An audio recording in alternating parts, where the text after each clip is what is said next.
How about that? Headbangers and hooligans rolling on a hump day. Or shall I say, hump day? That's kind of stupid. Alright. As always, thank you for listening. Or truly scum malicious. I think you can tell. Just kind of feeling jacked up today.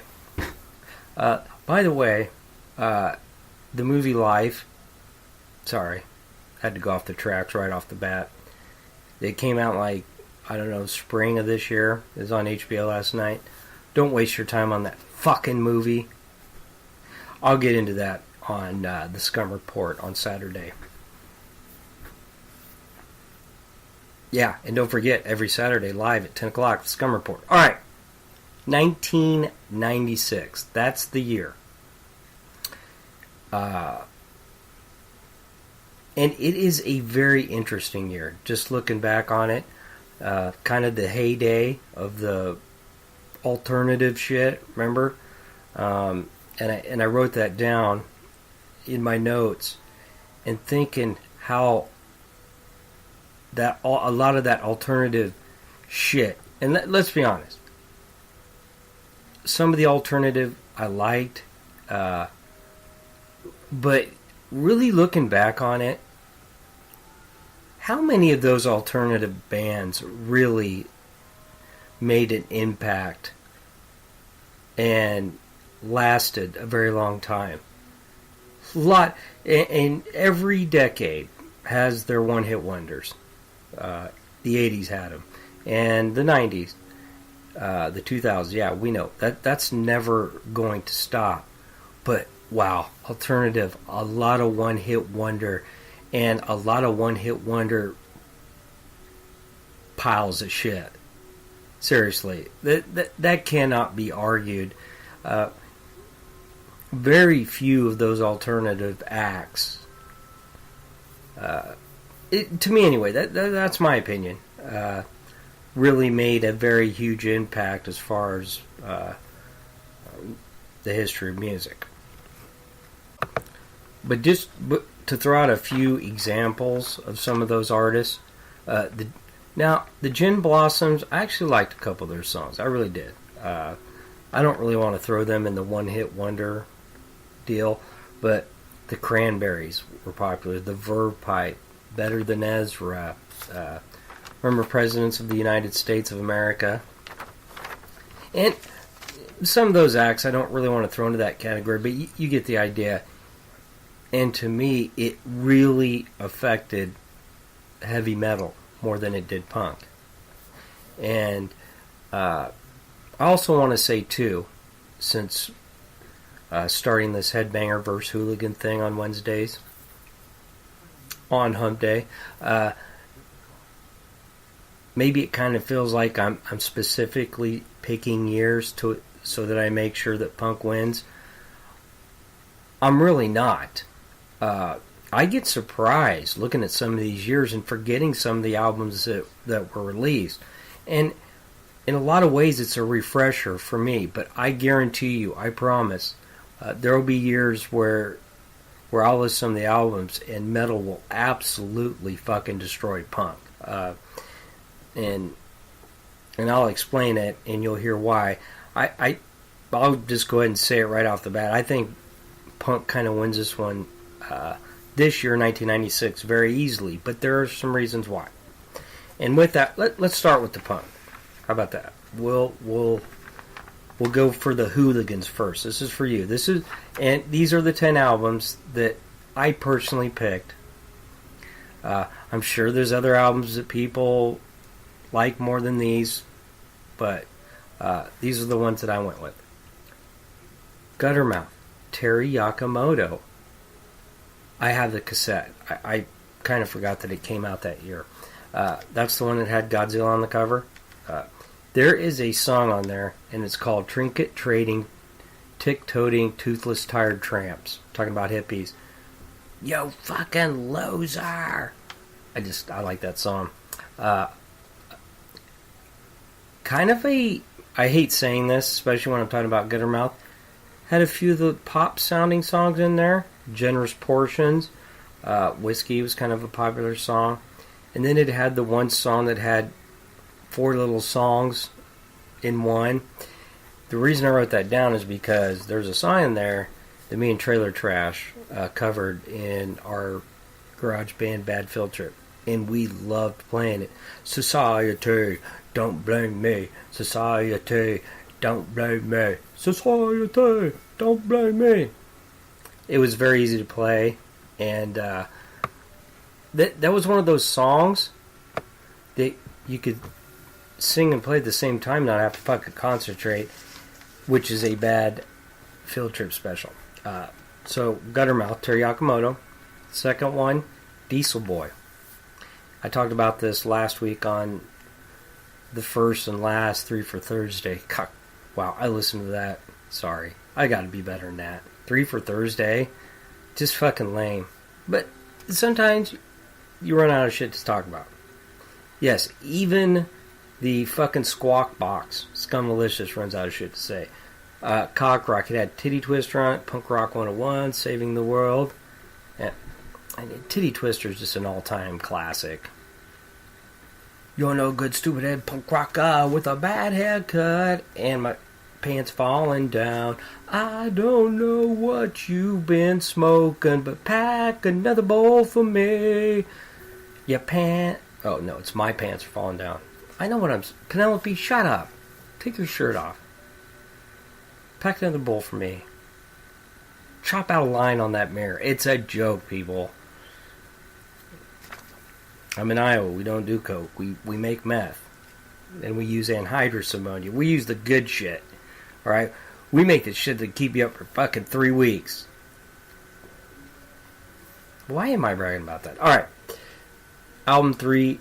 Oh my goodness, I love this album. And you know I do. Once you hear the title. Strung Out. Suburban Teenage Wasteland Blues. The whole fucking album is amazing. Firecracker. Better Days. Speedball. Love that song. Ugh. And Radio Suicide. One of their best songs ever. Still. Well, you knew it was going to come up a couple times. What podcast or even video have I done yet where I don't say, oh, that's the best ever? At least one time, right? Oh, it's the greatest of all time. There's like 85 songs that are the greatest of all time, 68 albums that are the greatest of all time. It's just what I do. This, oh my goodness, Nerve Herder. The debut came out 20 years ago. I fucked up because I posted this the video for Van Halen on Facebook. I said 21 years ago. Fuck. Oh yeah, it is. Wow, I can't add today, Penelope. 96 plus 21 is 2017. So I did do it right. What a show I put together today, right? I'm so organized. Anyway, Down on Haley, Sorry I Left. And they made a video for that, and it's got Luke Skywalker in it. Mark Hamill's pretty cool. But Van Halen, that song itself is just... It's legendary, as they say, or as I say. Album 5, for you hooligans, is NoFX Heavy Petting Zoo. And I'm going to tell you something. I love this album. And the more I listen to it, and there was a kid on YouTube that stole one of my lines. He said, greatest punk album ever. And I like that. I was like, hey, there's somebody else like me. How old is he? 16? Which, fuck. I've got issues, don't I? But anyway, there is really... it's a good argument. And I like punk and Drublic, but over time, some of them songs don't hit me the way they used to. I hate Jeff Wears Birkenstocks now. I hate that fucking song. And a lot of it has to do with the fact that 30 Foot Fall made fun of it, and I kind of enjoyed listening to them make fun of that song. So thank you, 30 Foot Fall. You're right. Fuck that song. But, like, punk guy, I like that. But, once again, that over time, it's crazier than GG, more PC than E. And he's talking about Ian MacKaye of Minor Threat. Sorry, I don't like Minor Threat. Fuck G.G. Allen. Over time, that album just doesn't have the same impact it used to on me. But Heavy Petting Zoo, Freedom Like a Shopping cart. Kick back, a free meals, a couple times a day, you make a couple of shady deals. No work, no fucking pay. Cardboard condominium by the bay. Why does he say condominium? Because he wanted it to rhyme. Just say condominium. It doesn't rhyme exactly the way you want it to, but say it right, Fat Mike. Come on. Hot dog in a hallway. And I can't remember all the words to it, but hey, he's talking about having sex with a big chick. And the wiener, it goes into a giant hole, and you're not filling up that hole. And I am not degrading women, and I'm definitely not degrading big women. It's a funny song about a smaller person having sex, smaller guy having sex with a bigger woman. But I love all women. You're amazing. Yes, you too, Penelope. Even though you're kind of skinny, go eat a fucking cheeseburger. You heard me. It'll make your boobs bigger. I like it when you have fattier boobs. They're nice and perky, but wow, what weird mood today. Anyway, I love the song "Release the Hostages" off Heavy Petting Zoo. My good friend Johnny Walker keeps me warm like a cunt. Kind of crazy. I'm telling you, the whole album, it's a complete album. It's really good. Alright. Album 6, The Descendants. Everything Sucks. That was kind of their first album, 10, 11 years? I could be wrong on the dates there. I'm the one. I've been here for you all along. Remember that? They made the video for it really catchy. This Place. I Won't Let Me. That really catchy song. The Descendants, that's what they do, though. They write catchy songs. And for the purposes of this battle, and I say that a lot too, I went with this album because either way, it's a very, I don't want to say big time album. I got to come up with something better than that. But it's an album. Can I say controversial? Pinkerton. It's one of those albums you either love it or you hate it. And there was an article I read earlier from Rolling Stone talking about how a shitty album, I'm putting this in my words, because Rolling Stone tends to use big words that get confusing. You're like, come on, Rolling Stone. You're a music magazine. Quit acting like you're fucking Time magazine for music fans. Which it is anyway. Alright, but it was a shitty album, and now it's considered a classic. And it's, for me, I didn't like it. And I like Weezer. I do. But I like it when they sing just like Buddy Holly and her Mary Tyler Moore. And I like the song about Hollywood. I think they sound the best when they sing songs like that. When the guitar is involved in the music. Yes, that was my phone, sorry. Penelope, would you please shut my fucking phone off? What do you think I pay you for? Oh, I don't pay you? Well, it doesn't matter. Shut the phone off, take your shirt off. I know I told you. Alright, so it had the song Tired of Sex, speaking of Pinkerton, The Good Lie, Pink Triangle. I'm telling you, it's just a weird, awkward album to me. I want more guitar. That's just me. Either way, that's kind of a decisive album for hardcore Weezer fans. The Bouncing Souls, Hard to Believe, Maniacal Laughter. Got some classics on there. Lamar Vinoy, great song, Argyle, and I like the Ballad of Johnny X. The one song I don't like on there, and it's because I've heard it so fucking much, and it reminds me of my son, Vitaly Keitel. Yeah. We pronounce it like Harvey, our uncle, the actor, gives us street credit. Anyway, Born to Lose. I was born to lose. And it's on his one of his Tony Hawk skater games, video games. And we would laugh when we hear it because it just, the original's such a fucking awful song. It's the way the guy sang it, I guess, is what I'm trying to say. And I can't remember who was the artist that was singing it, but not one of my favorite songs. Anyway, Bouncing Souls, Maniacal Laughter, Suicide Machines, Destruction by Definition. I actually have this CD. And there's two songs that I really like in particular. Break the glass, I'll break it down. Does anyone remember that at all? Kind of a small minor hit. And then Our Time, decent song. In the end, I am not a huge Suicide Machines fan. I'm not saying they're a bad band. They were one of those bands that came out when the ska thing was happening with Real Big Fish, Mighty Mighty Boss Tones, and it kind of got oversaturated. Good band. I didn't get into them like other bands. It just, like I said, I'd heard a lot of their songs. I'd heard 1,000 times before. Not ripping on the band. But I'm going to end this, and I'm going to tell you something. I'm going to give something away right here, a little nugget for you. I've got 5 albums left on my top 50.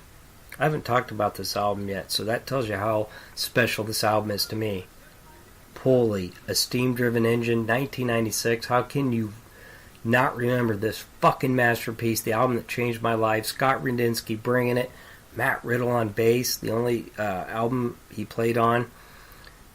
You've got Jordan Burns of Strung Out on drums, cashing in, Eyes Wide Open. This is it, my one shot at the big time. How can you not forget that song? If you can't make that decision on your own, then you're pretty fucking dumb anyway, dude. Wow, did you hear how I said that, Penelope? I was like, fuck.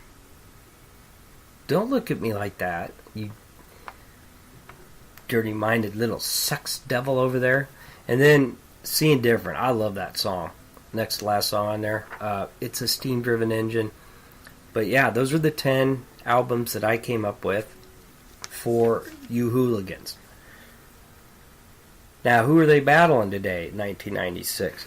Now, this is where I get to explain, to me, the effect of the alternative shit going kind of all batshit and crazy. I had to say batshit. Justice League, have you seen the reviews? I don't want to say mixed reviews. It's not bad. They're not saying it's trash. But you're getting that it's fun. But it could have been better, I think. But you know what? It's a win-win if it's not terrible. That's kind of the way I look at it. This ain't fucking movie talk. It's music. Get your shit together, scumlushes. I'm going to start this off. Hard to believe that I forgot this came out in 1996, but I did. Marilyn Manson, Antichrist Superstar. Is it metal? Is he metal? A little bit. And I'm mainly going by The Beautiful People. Da-na-na, da-na-na, da-na. You can't deny it. That's a pretty fucking cool guitar riff. Even if you're not a Marilyn Manson fan, and I'm not. He's okay. He doesn't bother me like some people. I like the fact that he admits he did all the shit for money. I do appreciate his honesty. From Dead to World, Man That You Fear, he made videos for those two. It was a huge album. It was, and probably for the beautiful people. And for me personally, I did get a little tired of that song because once again, Laser 103.3. Rock that rocks. Such a stupid fucking phrase. Oh, really? Wow, that's so original. Why am I ripping on the only rock station we have? Maybe if I was nicer, they'd play better music, okay? That's my new strategy. But, kind of a big time album. Yes, big time. I said it. Second album. This is a very interesting album for me. Pantera, Great Southern Trendkill. This was after Far Beyond Driven. And remember, 1994, the last year we did, last week, that, to me, is a very good album to follow up Vulgar Display of Power. It really is. To follow up an epic album like that with Far Beyond Driven. It really is a good album, and in fact, if a lot of people really love that album, there's a small portion that like it better than Vulgar. I'm not in that group. But Great Southern Trendkill is an okay album. All right, got the title track. They made the video for Drag the Waters. They have Suicide Note 1 on here, which it's like the whole song is clean, and then Suicide Note 2, and then it's really heavy, and to me, that song has the best riff on the entire album. But even that riff is not the kind of riffs that I expect from Dimebag. That, for me, that's what's missing from this album, is the songs. It's not terrible, but you don't have any fucking Hostiles or 5 Minutes Alone that was on Far Beyond Driven. I just don't hear any of those songs like that on this album. But you're talking about following up 2 really good albums. It's hard to do. So you kind of can't knock them. It's just hard to keep that momentum. But I still put it on here. It's Pantera, man. Okay? Album 3. This is a very... And if you haven't really listened to this album, I want you to go back and listen to it. Stained. Tormented. I wrote down the songs Break. I like See Through, and I like Four Walls. This album begins with like this guy talking, and he talks throughout the whole album. It's some guy talking into a microphone. I hate my fucking life, and pain, you don't know fucking pain. And it's that, to me, this is the one thing that the reason I couldn't get into Stained is because of shit like that. Oh, it's quit being so fucking depressing all the time. Shut the fuck up. Right? And then every album after that, it's been a while since I wanted to slash my fucking wrist. It's been a while since I drank beer and had the shits. Well, you know what? Fuck you too, Penelope. Anyway, the guitar is pretty heavy on this album. Still got that 90s sound to me. That, I don't want to say industrial, but it's just hard for me. Like the 90s sound, however you want to describe it, it just kind of drives me crazy with a lot of these albums. But for Stained, to me, it's a pretty heavy album. And of course, they weren't super popular at the time. But definitely check this out, the album Tormented. And you might find it a little interesting, believe it or not, even if you're not a huge Stained fan like me. Album 4, Prong, Rude Awakening.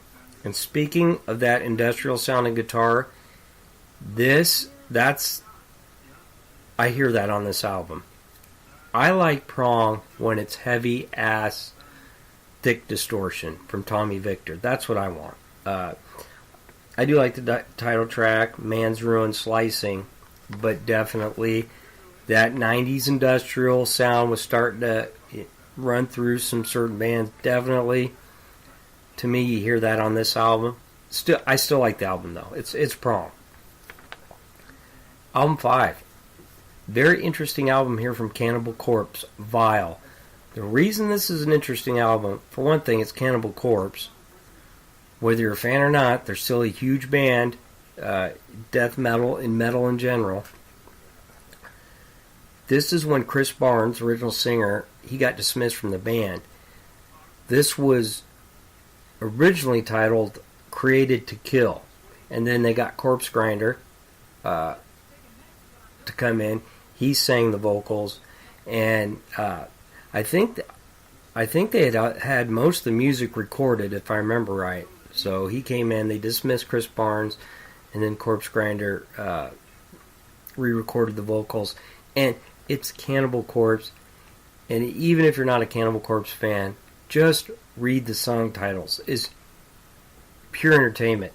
Devoured by Vermin, Mummified in Barbed Wire, Puncture Wound Massacre. How can you fucking not like that? Seriously. And I say it all the time, and I don't care, and I don't feel bad for saying it. I am a fan of Cannibal Corpse because I like the guys in the band. They're cool as fuck. I don't care. It's that simple. Soundgarden. And I put them on here, down on the upside, because I think it is by far their weakest album. It ain't even close. And you're saying, well, you ain't doing Headbangers any favors by putting a weak album on there. How are we going to win this battle? The reason I put it on there is because I like the song Pretty News. I think that was an awesome song. I really do. But the rest of the album, it's just not Soundgarden. Where's the heaviness? Once again. And I know they're a grunge band. They were never really considered, would you really consider them an all-out metal band? No, but they were heavy as fuck. And that fucking alternative shit, it just kind of trickled in through everywhere. And you had Blow Up the Outside World, Applebite, but that album, I don't want to say soft, but it's not the Soundgarden that we were used to hearing. Mushroomhead, Super Buick. I know they're from Cleveland, and I know they wear outfits, and for the longest time, there was that battle between Slipknot and Mushroomhead. Okay? And I'm telling you, I'm going to apologize to all Mushroomhead fans. Alright? I give them respect for sticking with it. They've been at it a long time too. Midwestern band from Cleveland. They aren't even I'm not a Slipknot fan. Anybody that knows me or has listened to me, I'm not. They are 10 times a better band than Mushroomhead. As far as musicians, I'm just being honest here. What I hear from Mushroomhead, they're kind of different bands. Slipknot is definitely a heavier band to me, especially when they started out. Definitely with more thrash guitars. This is my opinion. And Joey Jordison, I know he's not in the band anymore, but what a fucking drummer. But technically, I think Slipknot is a way more talented band. I apologize. I'm sure Mushroomhead fans are like, fuck you, motherfucker. But this Super Buick album, and I had heard about it. I didn't listen to it a lot, and I do like the sound of their guitars. And remember, I'm not saying you have to be technical to be good. You don't. I actually like some of the guitars on this album, but that song Blomp, everybody knows I can't do the rap thing. I just it's not me. I think, and the keyboards aren't terrible. They're not. I just think it takes away from some of the heaviness. But I understand to some metal fans, and I know that's probably another band. I don't know. Are they metal? Strictly a metal band? I don't know, but yeah, I would personally. They were arguing about it on YouTube. That's why I put them on here. Mushroomhead, Super Buick.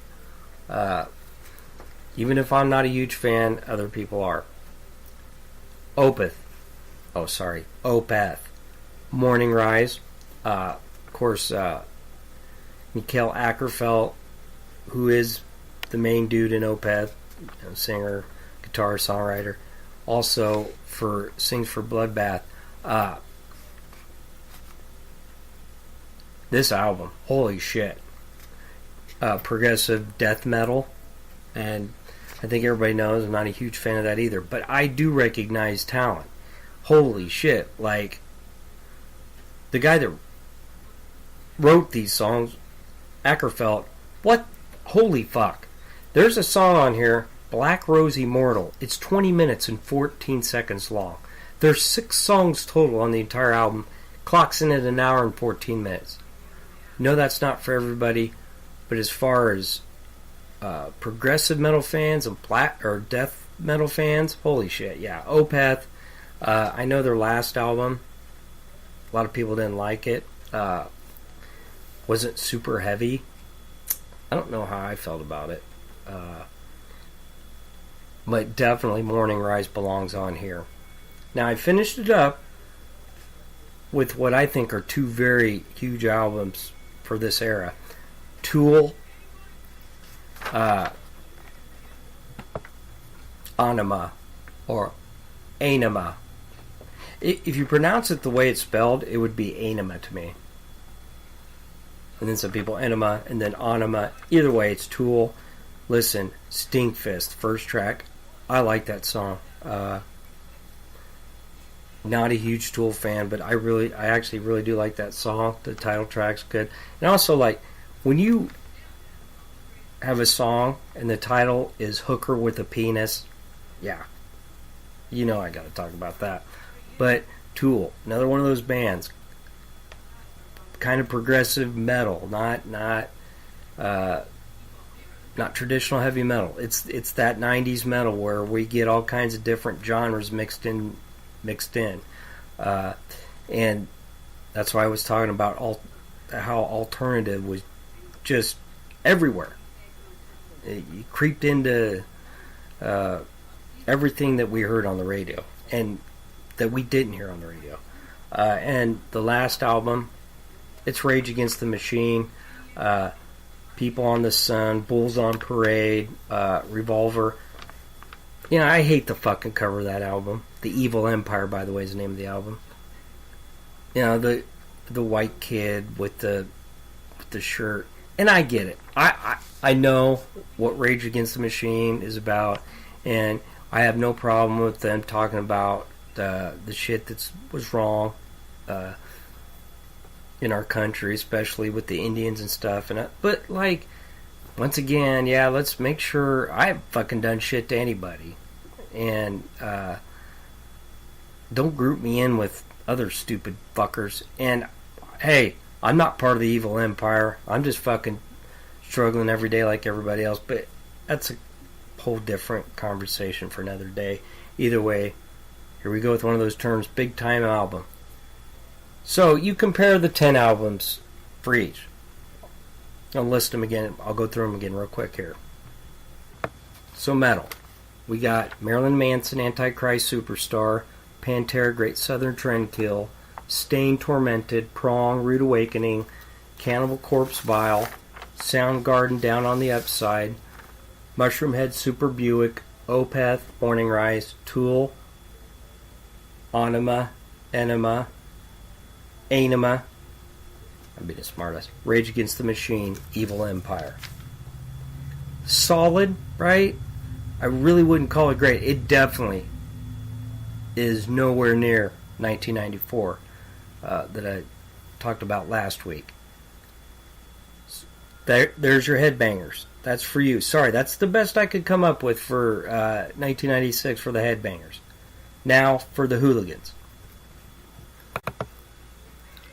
Guttermouth, Terry Yakamoto, Diesel Boy Cockrock, Strung Out Suburban Teenage Wasteland Blues, Nerve Herder the Debut, No Effects Heavy Petting Zoo, The Descendants Everything Sucks, Weezer, Pinkerton, The Bouncing Souls Maniacal Laughter, Suicide Machines, Destruction by Definition, and Pulley, a Steam Driven Engine.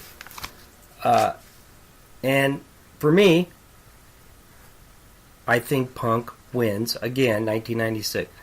Now listen, like I said before, I guarantee you the Headbangers are going to come back, and I'm going to make sure of that because they need to get some love too. But for 1996, the thing that hurt metal, and it was just the era, and that fucking stupid fucking alternative, which dabbled into punk too. It affected everything. And eventually we get to new metal. And I'll tell you right now, I'd rather hear alternative than I would fucking new metal. But like I said, that's for another day. And so yeah, the Hooligans, they win this one again today, the year 1996. So we'll see what happens next week. I'm going to pick a year. We need to give you Headbangers some love.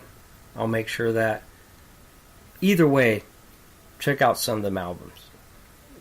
You'll be surprised. I am every time I do this. Like, oh wow, I didn't know that song was on this album.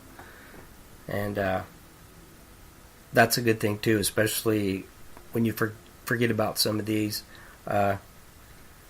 It's good to give some of these albums a little love too. Alright, got to work on my video. 10 punk riffs. I got to look my best. You know how I do this. I had fun here, right? It's kind of fun here on a hump day. And on hump day, take it easy. And if it's easy, take it twice. I'm out.